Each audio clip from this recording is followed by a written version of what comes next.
Hello, everybody, and welcome to the Alex Cuesta Daily Show. I hope everybody is having a lovely Tuesday, April 12th of 2022. Before we get into the fun stuff, please like, share, follow, subscribe, rate 5 stars on Spotify and iTunes. Spread this word of mouth if you like the show, and always follow us on socials at the Alex Cuesta Show, anywhere you can find socials. So please bear with me today. I am still dealing with a tickle in my throat. So if I have to step away and cough, maybe take a sip of water, that might happen as we go back to a little more of the old school format that started with the show, where I read an article, I talk about it, because that type of stuff is fun every once in a while, isn't it? Isn't it? Isn't it? So we got to start off with the important stuff. It seems like I haven't done the Biden COVID tracker since the 6th. So it's been a long time, 6 whole days. So it would behoove me not to remind you of where we were then, because right now, 6 whole days in the world seems like it was already 10 years ago. Things change so rapidly now. It's pretty ridiculous. So let's remind you where we were on the 6th of April at cases in the United States of COVID-19 under Mr. Biden over there, who's looking more lost than ever, making speeches worse than ever. We have 80,208,810 cases. And in terms of deaths, we have 982,576 deaths. That was on the 6th. Jump ahead to the 12th. That is today. We are at 80,396,250 cases. Now, that is an uptick of 187,440 since the 6th, an average of 31,240 cases per day, which is still a far cry lower than we were at any point in the height of the pandemic. And then we're on deaths. Deaths, we have 985,504 now. That is an uptick of 2,928, so almost 3,000. But that's a 6-day average of 488. What we've been hearing lately is there is another spike happening, and places are now starting to implement masks again. Masks again. And the fucking people that are doing them is ridiculous. Don't do it. Stop listening. Yes, I could say maybe I'm a hypocrite, because when it affects, maybe I'll couch this. When you can, don't listen. If you're alone or going into a public place like a shopping mall or a grocery store, don't even listen.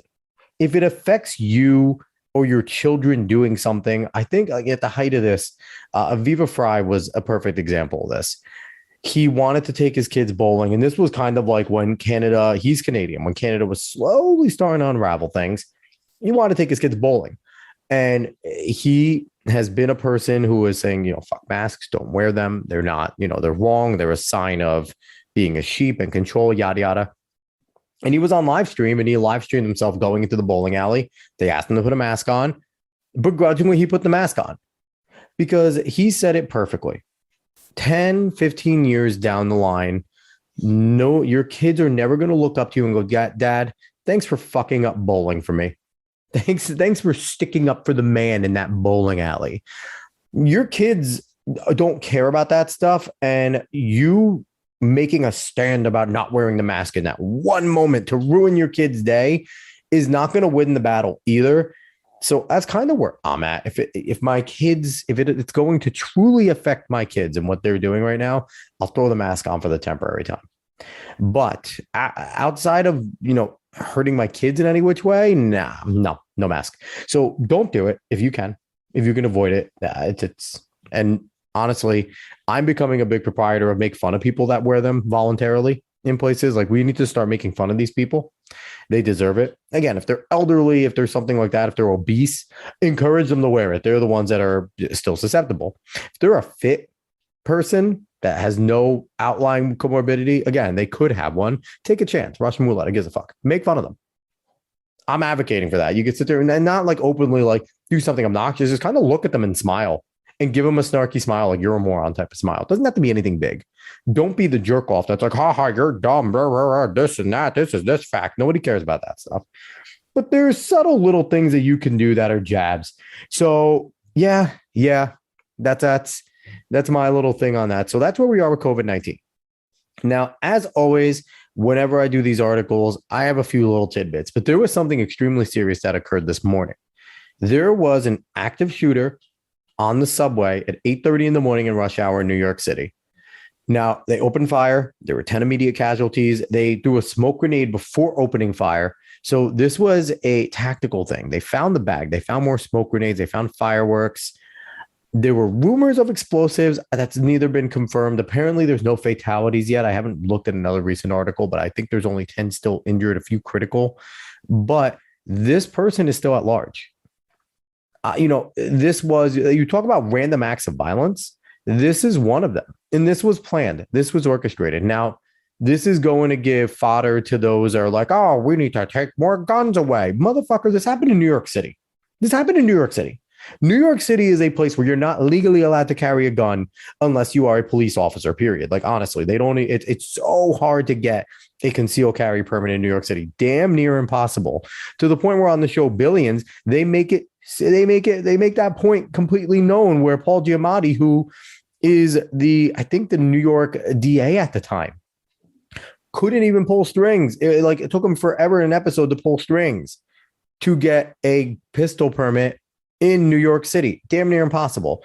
So anyone that starts talking about gun control laws, because it happened in New York City, needs to shut up. And you need to tell them, no, shut the fuck up. Because New York City, you can't have a gun. So this was obviously not a legal firearm unless it was traveled across straight lines, which then becomes illegal if it was taken from New York City. So regardless, this weapon is illegal. These smoke grenades are illegal. You're talking about illegal firearms here. Unless they're a crazy cop that has gone nuts, and that's neither here nor there. That's another whole situation and can of worms to open up about that one. But I'm not speculating because this guy has not been caught yet. They don't know where this individual is. It could be a female too. So we don't know what their motive is, who they are, if it was terrorism, if it was just someone that's deranged. We don't know anything.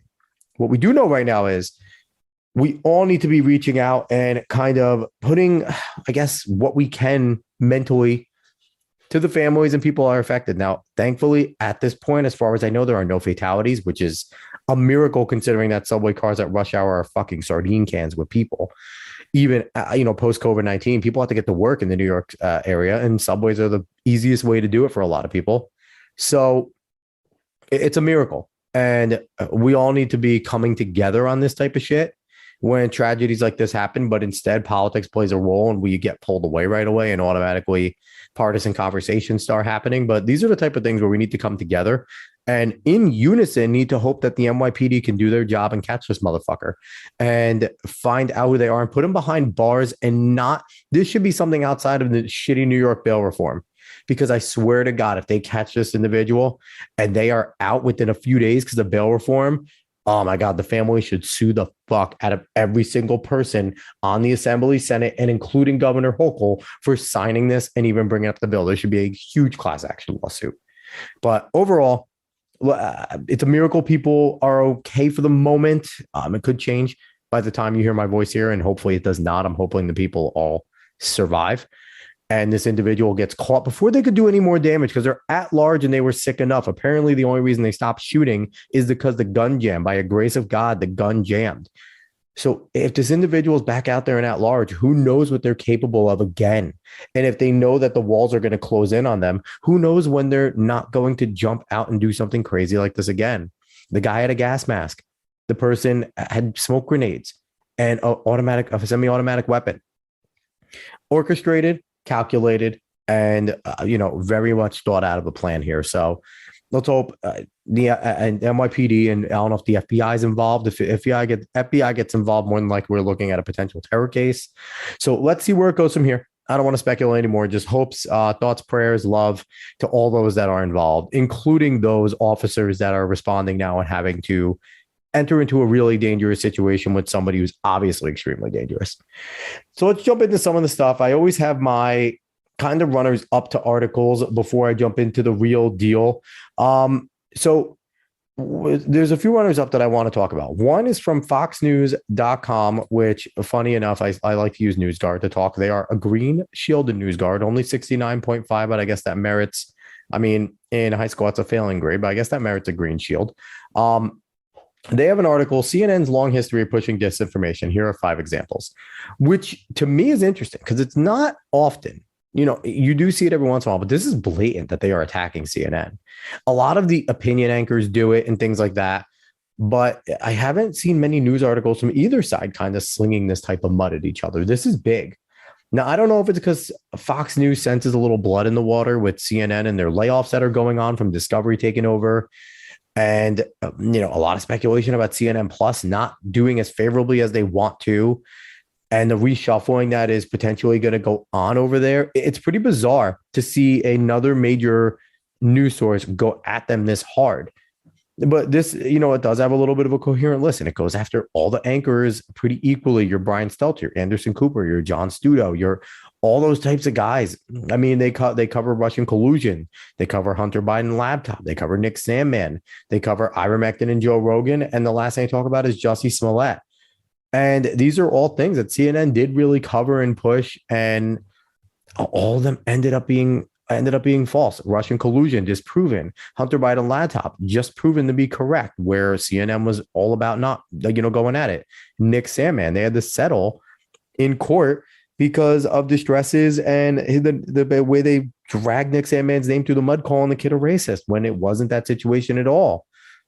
With ivermectin and Joe Rogan, basically spreading the misinformation that ivermectin is only a cattle drug when it is used on humans all the time, considering it is given to humans that cross the border. That is one of the drugs in the cocktails that they give for people coming across the border. I mean, it's bizarre what they did with that one, especially when Joe Rogan called out Sanjay Gupta, who is one of the leading medical people that go on CNN, and Gupta agreed. So that's crazy. And then Jussie Smollett, we know what happened with Jussie Smollett. CNN was all over it. It was a black person involved, so they called racism right away. Not even caring that the people he accused of doing shit to him were two other black guys, but I neither here nor there. But again, they covered, and these are strong things that have been wrong. Now, it's to me more interesting to see Fox News going at CNN this way, but you can read the article. It's a pretty cohesive article and coherent article about what went on. So another articles, they're going to work in pairs here. This one is from CNN, which is hilarious, and it's from their Spaces Next Chapter a segment, I guess, here or page, and it's by Ashley Strickland. Oh, the Fox News article is by Nicholas Lanham and Brian Flood. Sorry about that. Sorry, Nicholas. Sorry, Brian. I didn't include you. This CNN article is by Ashley Strickland. Is Neptune just experienced an unexpected temperature shift? And the other article I'm coupling with this is from Live Science. This one's by Stephanie Pappas, and it's Dead Sunspot Launches Ball of Plasma Towards Earth. Why is this funny to me? Well, we all know about climate change. And what we know about climate change is, bottom line, humans are affecting it. We're causing it. We need to stop doing what we're doing or we are fucked. In now it's 2030. It was 2012. And they keep on changing the numbers because they're never right about the numbers. But the reason why I found this funny is because the Neptune article talks about how unexpected thing with temperatures in Neptune occurred, where scientists did not expect a freeze that happened, which dropped the planet by 14 degrees Fahrenheit between 2003 and 2018, which is a gradual cooling, but it didn't expect. But then a dramatic warming occurred between 2018 and 2020, bringing it up 20 degrees Celsius, which is reversed all the cooling and has never been seen in Neptune until now. Now, granted, they haven't been tracking Neptune that long. We haven't had the ability to track Neptune that long. I think they started tracking it in maybe 2003, 2005. So it's not a long sample size that we don't know enough about Neptune, to be quite honest. But it is interesting that people, obviously people in NASA who are scientists, who are probably climate change people, are sitting there marveling at the fact that a planet can have violent shifts. Now, this is a planet without any human life.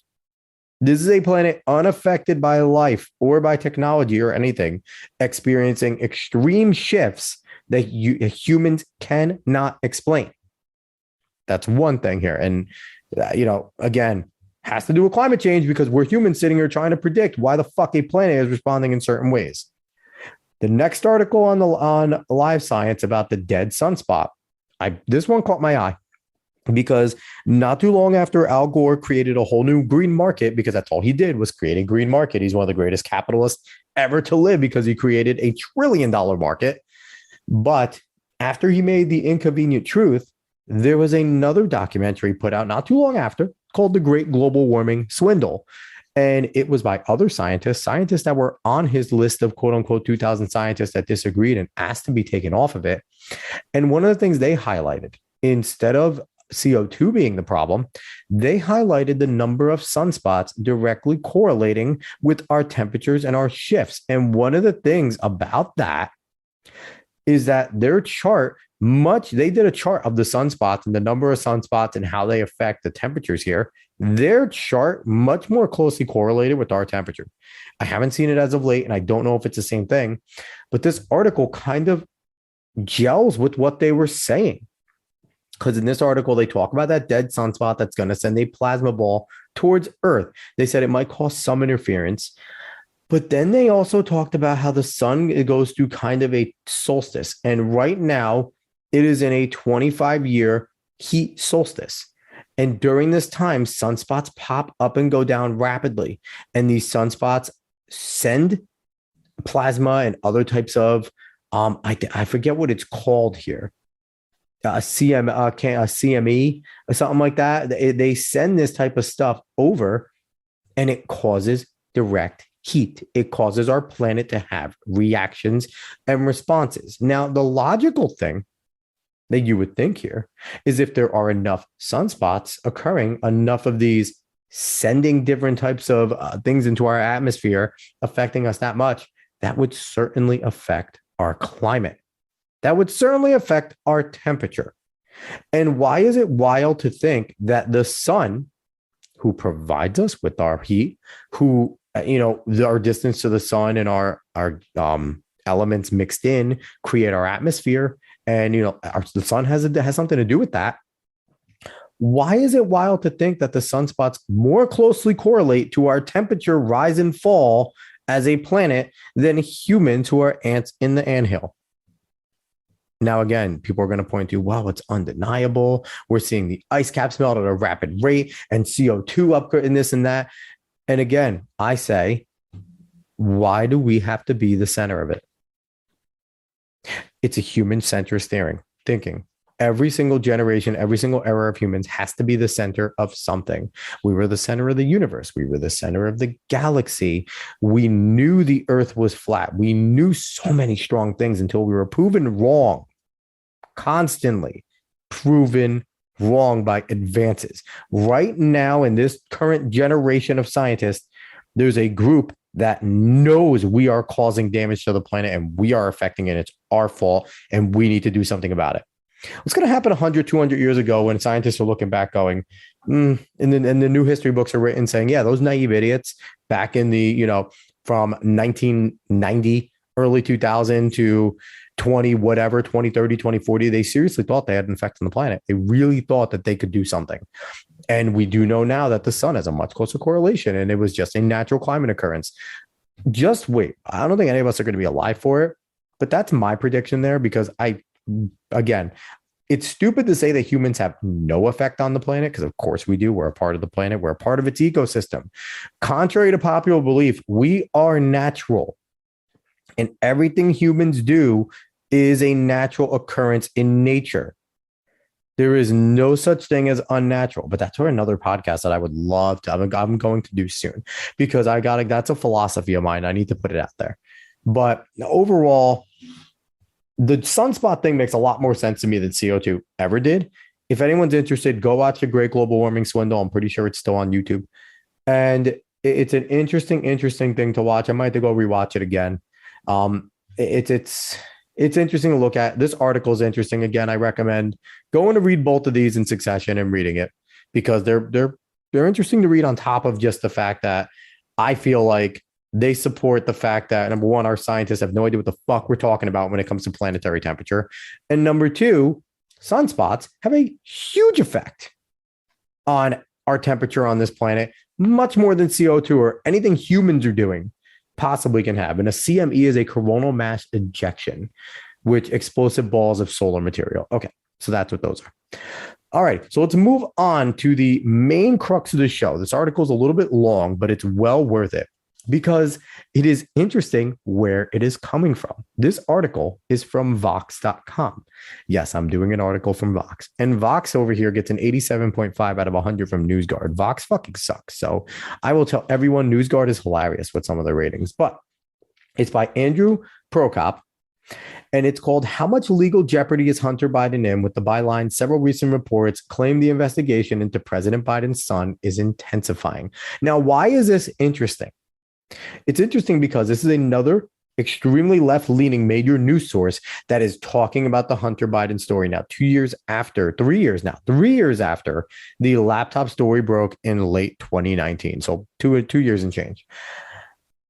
And it's also interesting because as we're going to read through the article, the Bidens might be toast. The Bidens may truly be toast. We may be seeing an anarchy of media against the Bidens and their family. As much as they say Joe's not involved, they wouldn't be talking about it. Okay, let's get into the article here. Federal prosecutors' investigation into Hunter Biden is heating up, and the indictment of the president's son is a real possibility, a recent series of reports suggest. And here they go in the next paragraph. They talk about all the sources that have talked about it. The New York Times, Wall Street Journal, ABC News, CBS News, CNN, and the Associated Press have all published stories in recent weeks with a similar theme. The investigation, run by the U.S. Attorney General's office in Delaware, has gotten increasingly active, with witnesses testifying to a grand jury. Now, fun thing that a lot of these leftists love to do, if a semi-right-wing or a right-wing news source writes anything about it, they throw them in there. Look, Wall Street Journal's in there. This isn't all leftists reporting on this. It's Wall Street Journal. See, they're not on the left. They do that. And then also in this article, the district attorney in Delaware gotten increasingly active and testifying to a grand jury. Yeah, this is going down, people. We might actually see a high-profile individual actually get something. You know, it'll still be a smack on the wrist, I think, akin to what we would get. But we might actually see something happen with the Bidens. And this is not good press and not good for the Democrats. I don't understand what the left media is doing. If they want to take down Joe Biden, that's fine. But why aren't they waiting till after the midterms? I don't understand this. They are hurting their own cause here. Let's keep going. The investigation focuses on Hunter Biden's well-compensated work for foreign interests over the past decade or so, particularly for businesses or tycoons in Ukraine, China, and Kazakhstan. The main legal questions appear to be whether Hunter violated tax laws, committed money laundering, or acted as an unregistered foreign lobbyist. So newsflash here to anyone that is on the right and has listened to talk media in the last, Jesus Christ now, 4 or 5 years, you're going to hear a lot of things that we've known about for a long time in this, that the left is just willing to start to admit. And this not too long ago was crazy right-wing conspiracy. From now on, whenever you hear them say right-wing conspiracy, right-wing this, right-wing that, just know that it's probably true or has a lot of truth to it. Let's keep going. Ethical questions have long swirled about Hunter's foreign consulting and investment work, which he began as his father was set to become vice president and continued amid tumultuous years for Hunter and the Biden family. Critics have argued that he was, at the very least, trading on his father's name, or that foreign interests were paying him exorbitantly in hopes of pleasing his father. President Trump became obsessed with all this as Joe Biden prepared to challenge him for re-election. The Trump allies have tried to make charges of Hunter's purported corruption stick to Joe, so far without success. So let's keep going. Let's stop right there. All this is true. Everything that they just wrote here was true. The questions just swirled, and they hit the gun right on the head. It only started when his father became vice president. All this time, his father as a senator, a leader of committees, things like that, a pretty important guy in the Senate. He was there forever. Never wanted to do consulting work then, waited until his dad was about to be VP, then slid right in there and started making millions. It's not hard to put two and two together here, people. And it's not trying to stick to Joe so far without success. Yes, because you guys have surrounded him with Teflon leftist media. So right now you haven't completely turned on him, but this is the works right here. It's starting. Keep going. But prosecutors' inquiry into Hunter reportedly dates back to some form of the Obama administration. Recent stories reference some doubts and differing opinions from investigators about the strength of the case, so it's not a certainty that he'll be indicted. And by all accounts, the investigation is focused on Hunter Biden, not Joe Biden. Again, look at them trying to protect Joe. With prosecutors' ultimate conclusion unclear, most of the political discourse around Hunter Biden's legal woes so far have been about how the media should cover him, with Republicans demanding more coverage and Democrats maintaining it's not that important a story. But the possible indictment of a president's son would be at very least a PR problem for his administration and potentially a threat to his reelection as well. So we see the rub here. We see what they're worried about. Where they should have just said full stop, it is a huge story because it is the member of a president's family and a vice president's family at the time using that status to curry favors with our enemies. That's just how it is right there. China's our enemy. Period. So, and just, going with the Democrats maintaining that it's not an important story, the Democrats are liars, just flat out. They're bold-faced liars because they tried to make everything Ivanka did, everything either Trump boy did, everything that anyone like that has done a huge story. So they're just liars, flat out liars. And the difference here being, quickly, let me catch this, Jared Kushner, Eric Trump, Don Trump Jr., and Ivanka Trump were all business people, successful business people prior to entering the White House and prior to entering into the public forum. So they just maintained a lot of their business connections. And if they made any money off of it while they were there, Jared Kushner and Ivanka Trump were special consultants. They were not formal cabinet members. Neither was Eric Trump, neither was John Jr. So that's different, number one. Number two, the fact that Hunter started doing this only when his father got into the White House as VP is troubling and is a cause for concern. Let's keep going. It's a long article. I'm rambling. Why is Hunter Biden being investigated? For pretty much his entire adult life, Hunter Biden has been in the business of being Joe Biden's son. At age 26, Hunter took a high-paying job at Delaware-based bank, MBNA, one of the then Senator Biden's largest donors. 5 years later, Hunter Biden became a lobbyist. And after his father became vice president of the United States in 2009, Hunter moved into a more opaque world of highly paid consulting and investment efforts for foreign clients. So what is the left doing here? They're putting it all out. They're putting it all out. They're putting it all out on the table for everyone to see, because now they're believing that if they put this all out, it cannot be used against him. And if he does get indicted, they're going to say, well, listen, we were honest about it. What's the right going to say now? We wrote about all this. Everyone knew this was going on. We wrote about this on the April 12th of 2022. You're late. Ignoring the fact that all this shit has been out for years now, because the right actually did do their homework and did have their facts straight. And they weren't crazy conspiracy theorists. This is funny. If you've listened, you're going to know all this if you're on the right. This proved to be lucrative. A Ukrainian gas company paid Hunter millions over 5 years to sit on its board, despite his lack of experience in the energy business. Through a company Hunter had set up, Rosemont Seneca Bohai LLC, a company controlled by a Kazakh oligarch, sent Rosemont $142,000 that Hunter then used to buy a sports car. In 2017 and 2018, a Chinese energy company sent $4.8 million to entities Hunter and his uncle James Biden controlled for purported legal and advisory work, per the Washington Post. That company's founder gave Hunter a large diamond, which he has said he then gave to his business associates. What they leave out here, which if you're on the right and you've listened already before, what they leave out here is his lack of business experience and the corruption of Burisma, which is the Ukrainian gas company. They won't say Burisma here, which is great. But Burisma, which is the company that Trump asked the Zelensky, when he was the new president, to look into for corruption purposes, is the place where he sat on the board and made money with no experience. Let's go to the Chinese part in 2017, 2018. Only reason Hunter had a meeting with these Chinese people is because he got on Air Force Two with his father, Joe Biden, to go do business, and then got back on Air Force Two. He went on a publicly paid for jet on a trip to China where his father was going to meet the Chinese president, and he was doing business deals. You think that didn't have anything to do with it, that his father was a VP? It is all shady. And to say that his dad, Joe Biden, to deny any knowledge is bullshit. Clear bullshit. Let's keep going. There is nothing inherently illegal about accepting money and gifts from foreign interests if you are a private citizen and your dad is a famous, powerful person.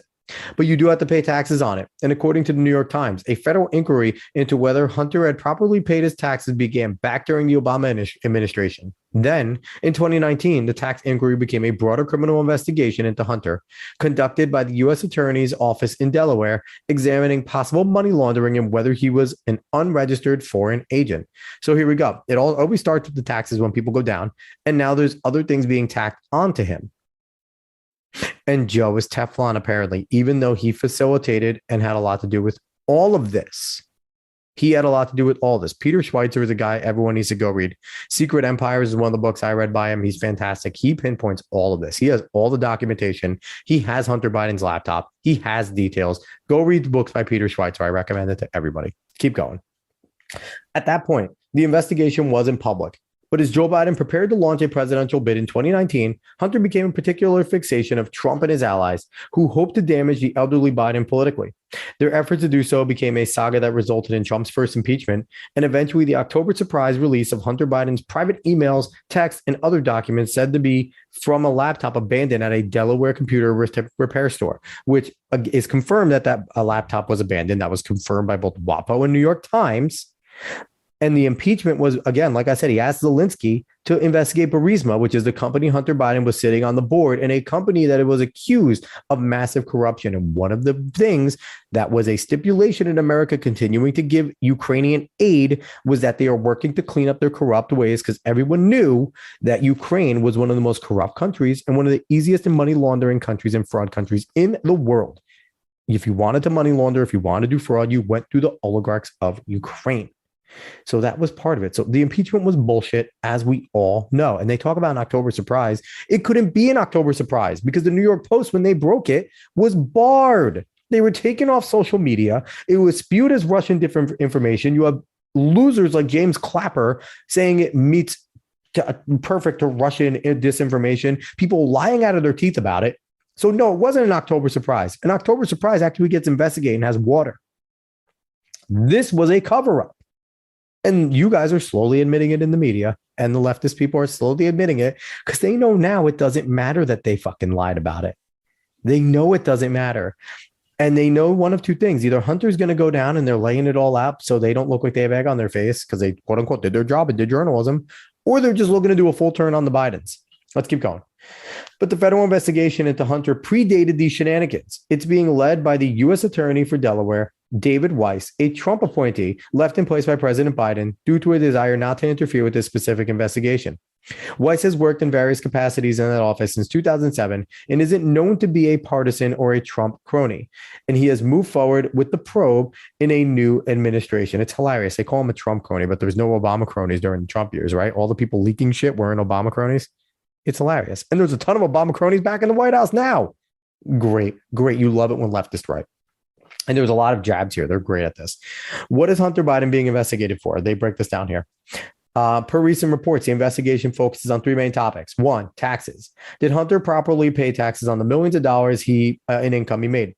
It seems like the answer might be a not at first, since he belatedly coughed up over $1 million to pay off his tax liability last year, per the Times. That wouldn't get him off the hook for past criminal conduct, though. And the Wall Street Journal reports prosecutors are examining whether Hunter moved funds in a way to obscure his tax liability. One recent comparison is the case brought by special counsel Robert Mueller against Paul Manafort.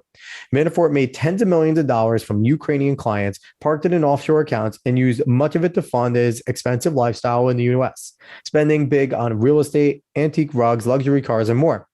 But he didn't disclose any of this income on his tax returns or pay taxes on it.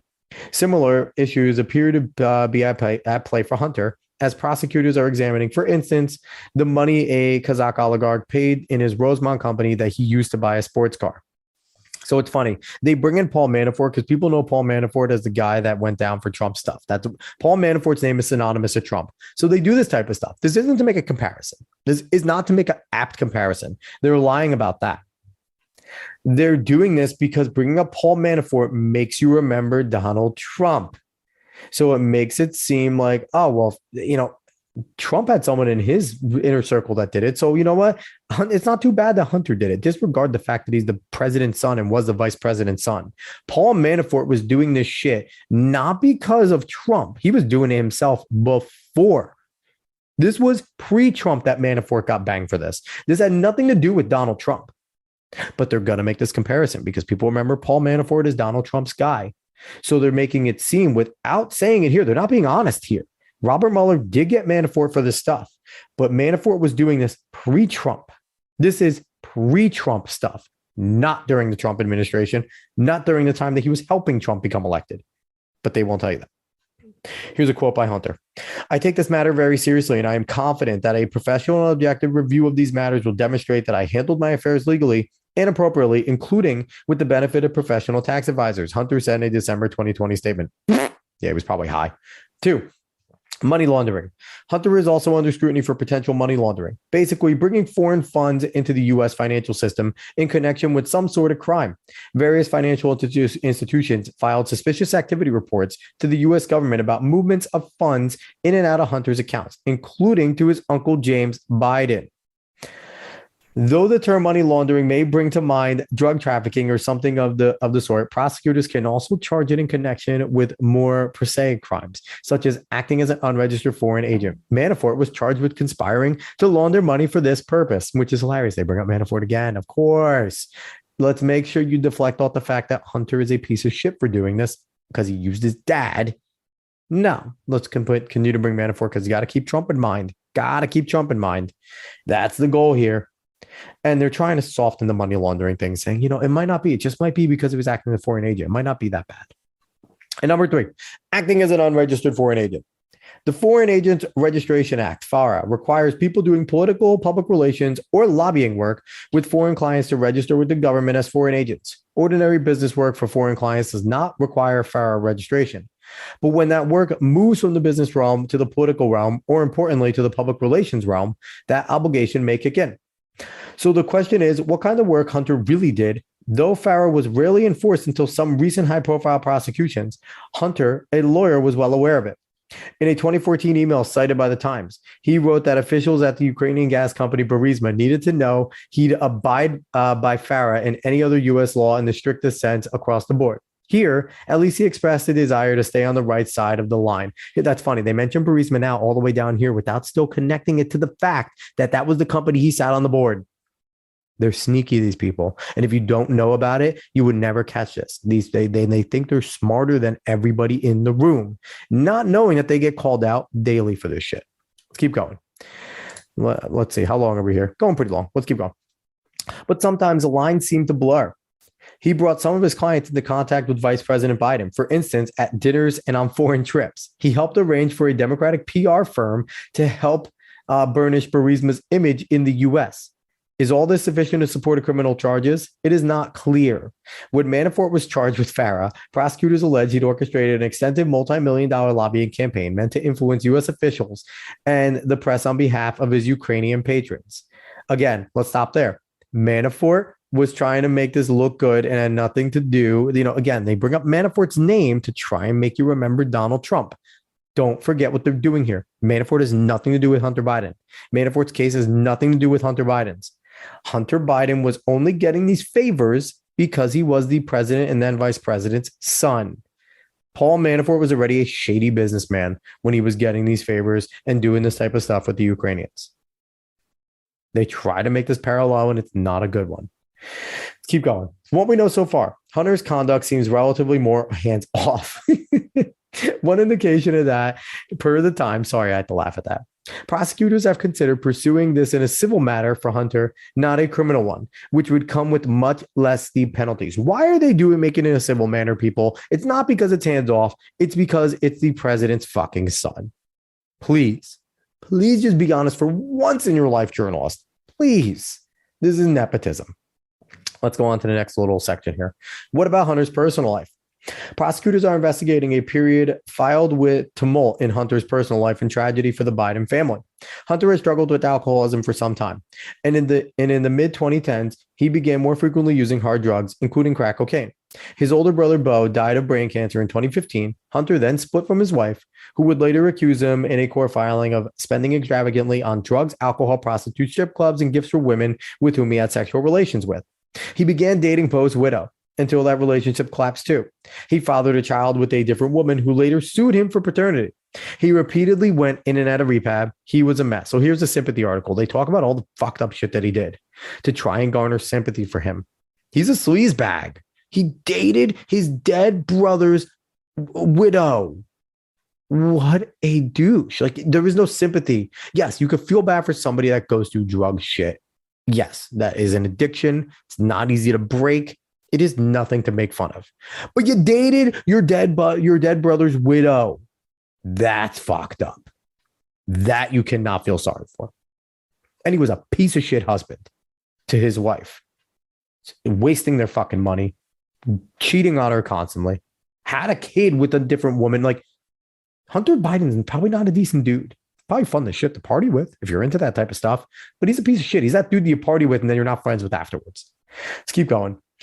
Obviously, some of the above conduct involves breaking laws.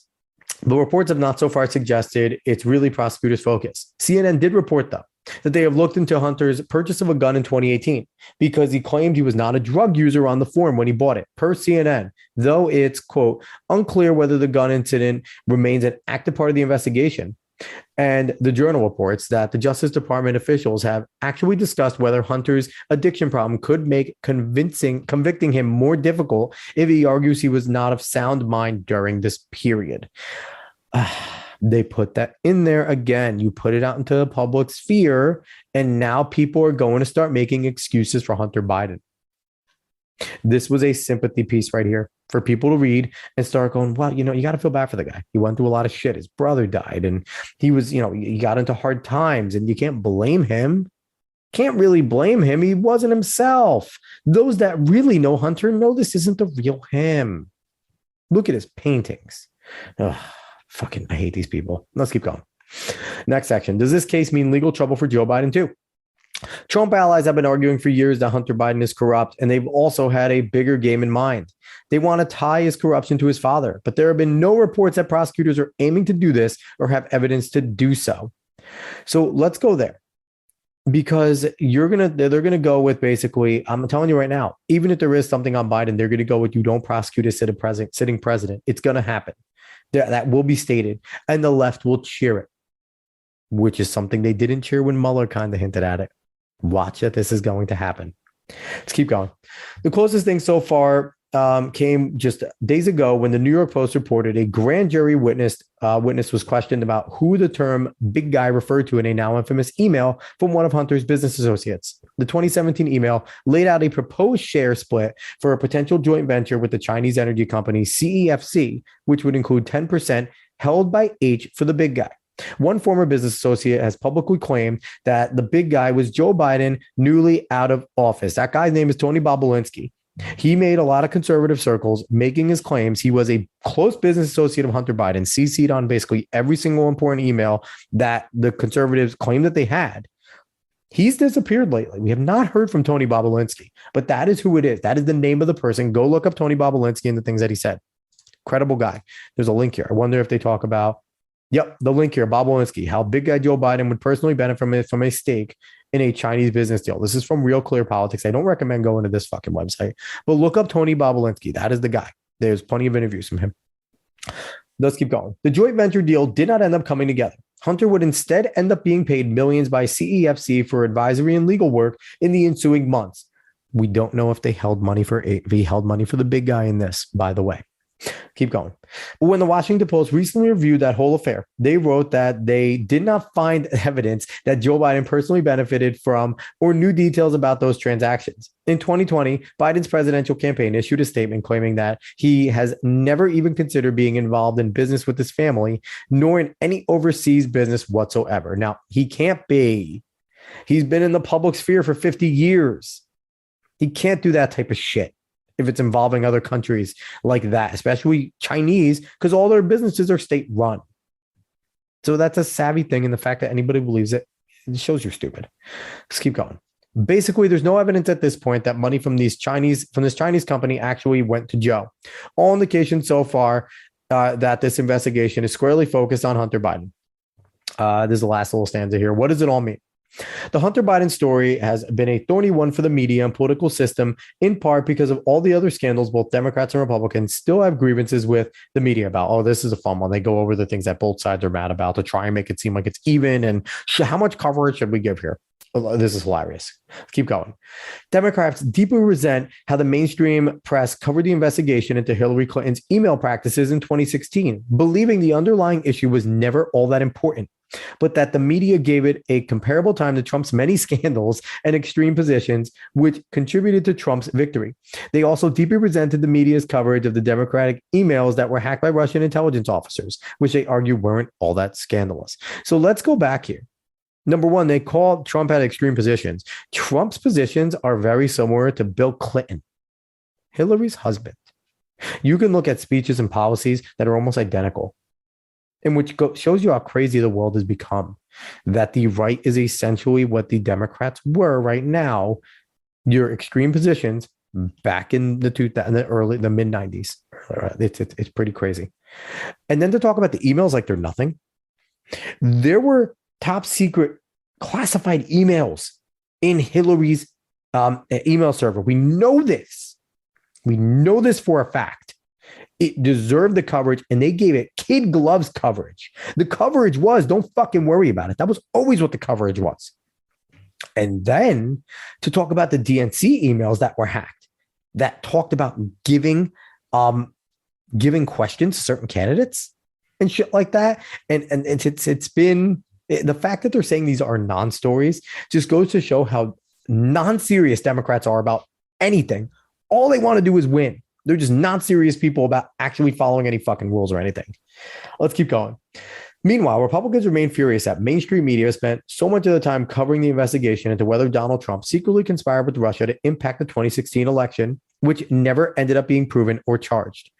They believe the media was happy to assume the worst of Trump in that to try and ensure Trump's defeat in 2020. They swept stories about Hunter Biden's computer under the rug in comparison. So let's talk about things that are true, though. These two things are true. They did talk about the Russia shit ad nauseum. They were hoping that there was something there. They waited on bated breath for the Mueller report, and it ended up being a dud. And the fact that they put charged in here, Vox had the balls to put charged. They should have just put it was false. Not that it's never been proven or charged, that it was false. And now saying that they swept stories on the Hunter Biden's corruption under the rug, they did. It's 2 years later. Over 2 years later, now you're talking about it. When it was true, when it was reported. It was swept under the rug. So there's the difference. The grievances from the left are fucking stupid, where the grievances from the right are legitimate. There's the difference. Let's keep going. Liberals have tended to argue that while Hunter Biden may perhaps be kind of corrupt and reveal the grubby world of DC influence peddling, the story just isn't that important and should not be the focus of much media attention. He's not even a public official. They also argue Republicans' concerns about corruption are insincere, since the Trump family business also accepts large amounts of money from foreign interests that may well be motivated by a desire to curry favor with the powerful politician. Also, we tried to steal the election, in parentheses. Conservatives fire back that all this excuse making to downplay a story that makes a Democrat and President Biden look bad. So let's go break this down here. Number one, it is a big story. It is the son of a vice president and president. It's not about peddling, because they don't mention that John Kerry's son was also involved in Rosemont Seneca. There are son-in-law, something like that. It was someone that had to do with John Kerry. So there's powerful people involved there, and it's not about influence peddling. It's about doing deals with our enemies. And the fact that Joe Biden knew, shut the fuck up about him not knowing. He knew. And then to talk about the Trump family business getting it. The Trump family were business people doing business around the world well before Donald Trump was in office. And his kids are grown. They are men and women of their own that have positions in the Trump dynasty there. So they are not an apt comparison and not a good one. And also he tried to steal the election. To throw that in there just makes you, we know Vox is not a serious website, but that just makes it even more serious because he did not, it's so stupid. He went through every single legal outlet. Yes, he's being a fucking baby about it. I will tell you, he's being a baby about it now. Every time he says it, it's stupid. But he went through legal outlets to try and prove his case. There is nothing wrong with that. And don't forget, Gore held up for how long? It's no different here. Let's keep going. There may be no perfect answer to how much media coverage an investigation into a president's son should get, but it surely merits some. If it continues to be, I guess, to be an indictment here, that's a typo. If it continues to be an indictment, it will merit more. And congressional Republicans are already planning on restarting their own Hunter probes if they retake the House or Senate in the midterms. All this will be a continued political problem for Democrats as Biden prepares to potentially run for re-election in 2024, a problem with no solution in sight. I'll answer this for you. Yes, it is a big deal. It is a big deal. The son of a president accepting favors and getting sweetheart deals, sitting on boards, especially with places like Ukraine, which is one of the shadiest places. It would be different if this was like the UK. This was France.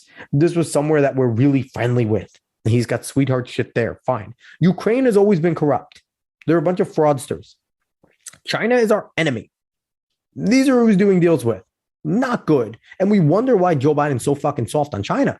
Here we go. It's not a surprise. It's compromised. So,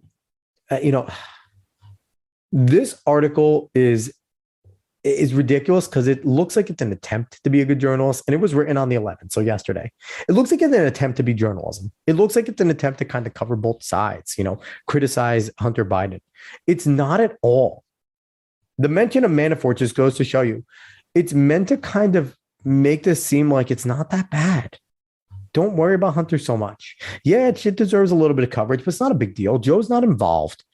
This is all Hunter. It's really not that bad. Don't worry about it. That's what this is all about. This is not trying to be a journalist. I don't believe that anybody that works at Vox is a journalist. So I'm sorry, Andrew Prokop. You're not a journalist. But this made it look like it was an attempt. And it was a bad one. It was poor. Very poor. But overall, this is as good as you're going to get from a place like Vox. So that's the unfortunate part. But all right, with that, let's close on out here. I enjoy doing this as always. Everybody, thank you so much for listening. Please give a like, share, follow, subscribe, rate 5 stars on Spotify and iTunes. Spread this word of mouth if you liked it. And on socials, go search the Alex Cuesta Show. Find us anywhere there. I really appreciate everybody for listening. I hope everybody had a happy Tuesday. And I will see everybody tomorrow on Wednesday. So long all.